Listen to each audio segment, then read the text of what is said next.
Hi, it's HardReset, and today I'm gonna show you how to fix fast charging not working on REALME GT 7T.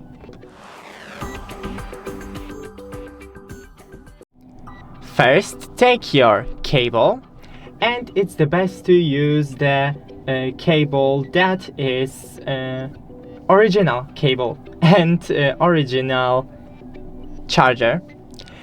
Then check if the cable isn't broken in any way.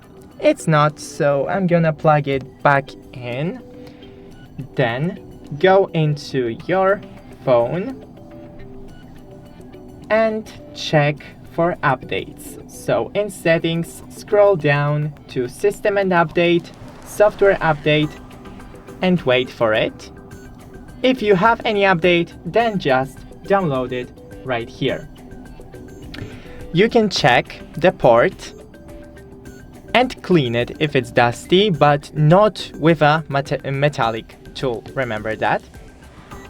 Another thing is to check with other phone if the charger is using the quick charge. As you can see, it is.